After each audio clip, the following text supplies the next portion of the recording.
Selamat pagi, silakan duduk. Nah, mengawali pembelajaran kita hari ini, saya minta Felicia akan memimpin kita di dalam doa. Teman-teman, mari kita berdoa. Tuhan, terima kasih atas rahmat yang telah Engkau berikan sehingga kami bisa dapat berkumpul di sini. Pada kesempatan kali ini, kami akan melakukan pembelajaran. Kiranya Engkau boleh berkati pembelajaran ini agar dapat berjalan dengan lancar dan tanpa hambatan. Kami serahkan pembelajaran kita ini hanya ke dalam nama-Mu. Terima kasih ya Tuhan, haleluya.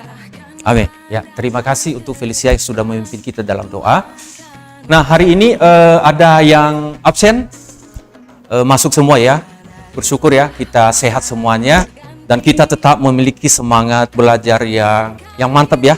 Kita tidak jemu-jemu untuk belajar ya, selalu giat belajar dalam menghadapi tantangan zaman. Oke, nah untuk menambah semangat kita, saya ajak kita melakukan ice breaking ya. Ice breakingnya gampang sekali ya.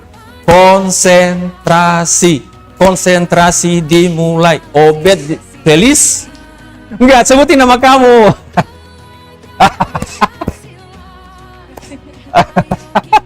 Jadi tidak ada benar salahnya dengan ini supaya kita memiliki semangat ya. Kita akan review ya, review materi pembelajaran yang telah kita lakukan minggu yang lalu. Ada yang masih ingat si Divin kita belajar apa waktu itu? AutoCAD. Oke. Si Megan masih ingatkah itu AutoCAD itu atau mail merge ya waktu itu ya, mail merge. Jadi ada kemarin yang diomongin, oh ya cocok banget dengan kepengurusan OSIS nih kalau saya buat piagam penghargaan kepada pengurus OSIS yang telah berjasa dan segala macam. Nah, itu materi beberapa minggu yang lalu. Nah, hari ini berkaitan dengan informatika juga, tapi kita akan belajar bagaimana menyajikan data yang lebih baik ya, lebih baik dan cepat. Biasanya kalau kamu mengolah data itu bagaimana, misalnya data banyak ya, misalnya data OSIS ya, ada pengurus OSIS di sini. Biasanya kamu kerjakan kalau mengolah data itu bagaimana, Angie? Mungkin biar lebih gampang dibaca, bikin di Google Sheets. Bikin di Google Sheet, tapi Google Sheet yang terbatas ya. Oke? Oke, ada lagi pendapat lain?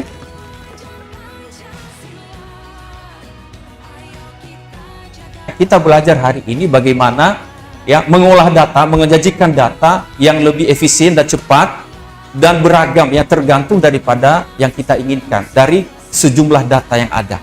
Jadi materi kita hari ini adalah pivot table. Nah, tujuan pembelajarannya Pak Obed tulis di sini, melalui metode presentasi peserta didik kamu semua nantinya memahami konsep pencarian data dan pengambilan data secara kritis ya, kreatif ya. Ya, itulah tujuan pembelajaran kita hari ini. Jadi kita akan buat nanti model project dan di dalam project itu nanti kalian akan diskusi langkah-langkah apa, bagaimana menyelesaikan masalah ini, langkah-langkah apa yang kita lakukan. Ya, untuk itu sebelum kita masuk ke sini, saya ajak kamu untuk melakukan pretest. Kamu buka classroom kamu, silakan. Ada 5 soal di situ. Kalau sudah langsung disubmit ya.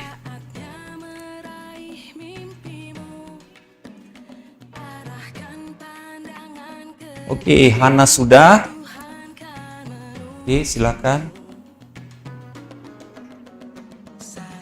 Oke, jawab apa adanya, jawab ya sesuai dengan pengetahuan kamu yang sekarang. Nanti setelah itu nanti kita akan belajar bersama-sama ya.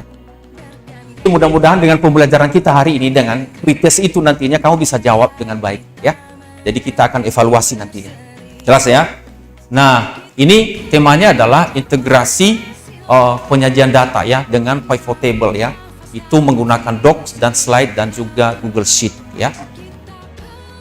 Pak Obe akan jelaskan dulu itu apa itu pivot table. Ada yang pernah dengar atau baru hari ini? Oke ya. Nah, pivot table itu kalau kalian lihat di sini adalah salah satu fitur yang disediakan oleh Google Sheet untuk menganalisis, itu garis tebal ya. Jadi pertama menganalisis, merangkum data dengan cepat ya.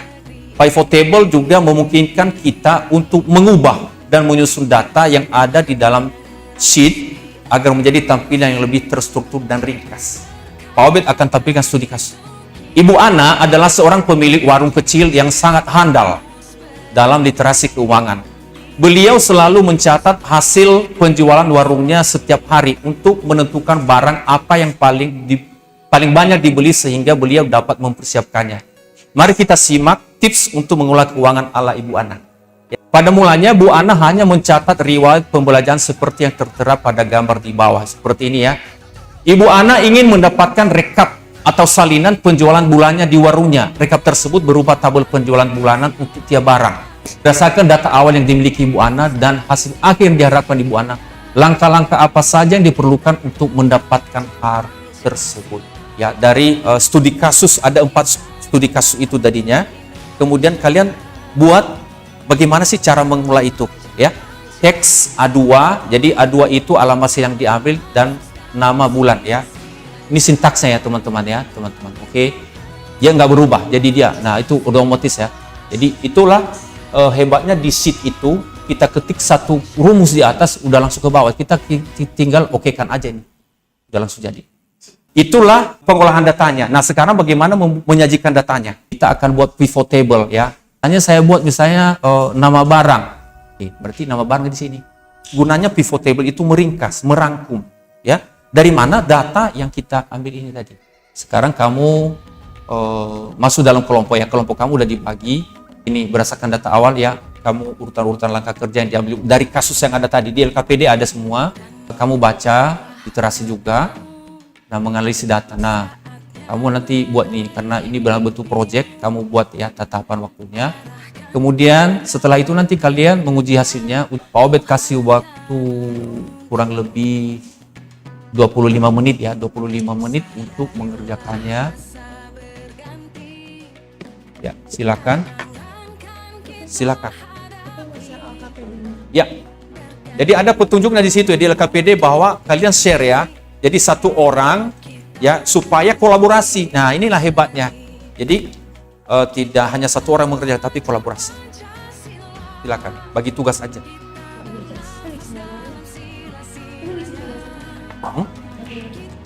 Itu kan kamu make a copy itu. Jadi kamu share. Jadi satu orang aja misalnya share. Kalian kalau nggak sesuai dengan yang diinginkan, kalian coba lagi. Itu kan banyak fiturnya. Pasti beda-beda setiap kamu nanti penyajian datanya. Oke, saya kira cukup ya. Kelompok Hana dulu ya. Oke, silakan. Yang lainnya menyimak ya, yang kelompok 2. Selamat pagi semuanya. Jadi pada kesempatan kali ini kami ingin menjelaskan tentang hasil data transaksi penjualan Bunani dari kelompok kami. Jadi pertama, item apa saja yang dikelompokkan dalam kelompok kami? Ada beberapa item, yaitu pertama bulan penjualan barang-barang tersebut, kemudian barang yang dijual itu tuh apa aja sih item-itemnya? Ada tuh minyak goreng, telur dan lain-lainnya. Terus berapa banyak penjualan per itemnya? Misalnya pada bulan Agustus telur dijual sebanyak 20 biji dan lainnya. Dan total penjualan dalam bulan tersebut. Jadi hasil dari total per item itu dijumlahkan. Terus bagaimana cara kami melakukan ini pivot table ini atau pengelompokan ini? Pertama kami menggunakan catatan Bunani itu. Dalam catatan Bunani itu ada beberapa hal yang menjadi masalah atau kosong yang tidak diisi. Kemudian untuk harga barangnya kami menggunakan VLOOKUP yang berpatokan pada tabel harga yang ada sediakan dalam Google Sheets tersebut. Lalu untuk memasukkan harga-harganya. Setelah itu sudah, kami menggunakan rumus matematika yang sangat mudah, yaitu perkalian antara jumlah harganya dan total barang yang telah dibeli oleh customer toko. Dan terakhir, setelah semua masalah itu atau semua kosong dalam sheets itu sudah terisi, kami menggunakan pivot table untuk mengelompokkannya. Terima kasih semuanya karena telah mendengarkan. Oke, cantik sekali gitu. Tepuk tangan untuk kelompok 1 ya. Oke, selamat pagi semuanya. Kami dari kelompok yang kiri. Saya kiri. Ingin mempresentasikan tentang proyek yang kami buat, yaitu riwayat penjualan warung Bu Ana dari tahun 2022 ya, itu salah gitu, maaf. Pengelompokan item dari masa yang ada, kita mengelompokkan berdasarkan bulan, nama barang, jumlah pembelian dari kilogram atau liter, harga, dan total harga. Langkah-langkah kerjanya itu dari mencatat data-data yang diperlukan, lalu menyalin data tersebut ke dalam Google Sheets. Dari Google Sheets itu kita memakai rumus ya VLOOKUP sama teks A2 MMM untuk mempermudah pengolahan data. Dari itu kita menghitung total penjualan, terus membuat sebuah pivot table dari data-data tersebut, lalu memasukkan data yang ada yang dipilih ke dalam sebuah grafik. Ini grafik yang kita buat, data yang kita pilih yaitu bulan-bulan, nama barang yaitu minyak goreng, dan persentase penjualan tersebut. Kalau menurut aku, jujur ini bagus banget grafiknya karena itu beberapa detail banget yang mana sih yang paling besar, yang mana yang paling kecil. Tapi Oke, tepuk tangan ya. Kasih anak tepuk tangan untuk kelompok Divin. Silakan di refresh classroom-nya. Di situ ada post test. Silakan ya. Wah, Pak Obed senang sekali melihat hasilnya. Pak Obed akan evaluasi ya. Jadi untuk evaluasi pengetahuannya, kamu bisa buktikan sendiri setelah kamu belajar dan sebelum kamu belajar. Ya, ada peningkatan yang signifikan. Tepuk tangan untuk kita semua ya. Kemudian Pak Obed juga catat di sini mengenai sikap kamu selama pengerjaan ya di dalam diskusi kelompok kamu. Pertama itu mengenai kerjasamanya.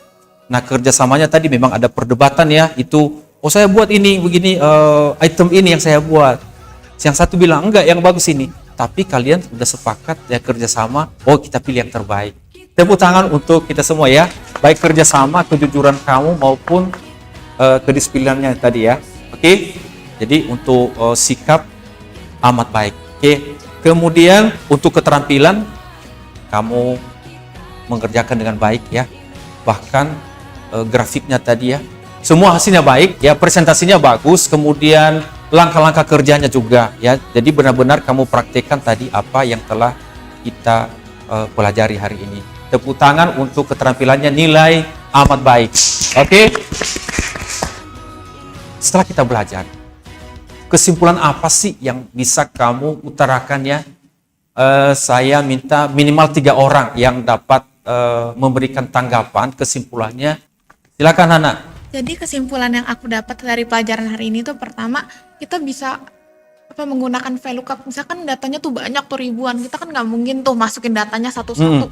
Itu bisa berhari-hari kan. Tapi kalau misalkan menggunakan VLOOKUP, kita tuh bisa kayak cuman berapa menit tuh berapa detik doang semua data udah terisi. Jadi Yes, benar-benar jadi gampang ya. Terima kasih Hana, tepuk tangan untuk Hana, kesimpulan yang sangat luar biasa. Oke, Mario, silakan. Jadi kesimpulan yang saya dapat itu kita bisa pakai pivot table untuk analisis data, di mana kita bisa mudahin kita buat filter data atau bikin grafik atau chart gituan biar lebih enak dilihat datanya. Tepuk tangan untuk Mario. Oke, satu lagi. Oke, si NG yang ini ya. Oke. Dengan rumus-rumus yang ada di Google Sheets untuk pengolahan data, kita bisa ngelompokin data. Misalnya di data transaksi penjualan, berapa yang terjual di setiap bulannya, itu bisa dikelompokin. Oke, terima kasih untuk NG. Kita lihat ya di materi kita hari ini, apa yang bisa kita kembangkan ya lewat refleksi ini. Gunanya untuk apa sih? Tadi gunanya udah oke ya di situ. Tapi pernah kebayang nggak sih waktu kita dikena pandemi ya, di masa pandemi itu, waktu sekolah kita melakukan aksi sosial vaksinasi, sehingga jadi ada ribuan siswa kan se-IPK, dan mendata-data itu kita bisa terapkan ya ke depan. Sambungan daripada ini tadi menyajikan data ya. Nah, kita akan menganalisa data nanti. Terbatas hari ini menyajikan, tapi nextnya nanti untuk pertemuan berikutnya ke depan kita akan menganalisa data. Terima kasih sekali lagi untuk pertemuan kita kali ini, dan kita terus doakan kita tetap sehat, kita tetap semangat belajar, dan tetap mengandalkan Tuhan dalam segala hal. Oke, kita akan sudahi pertemuan kita pada pagi hari ini. Saya ajak kita berdoa, dan saya minta kesediaan Enjia akan memimpin kita di dalam doa. Tuhan, terima kasih sudah memimpin kami semua dalam proses pembelajaran hari ini, dan kami semoga informasi yang dapat kami cerna hari ini bisa berguna bagi kehidupan kami ke depannya. Dalam nama Yesus kami berdoa. Amin. Amin. Ya. Selamat pagi. Terima kasih Pak. Ya, selamat pagi. Tuhan memberkati kita semuanya. Ya, silakan.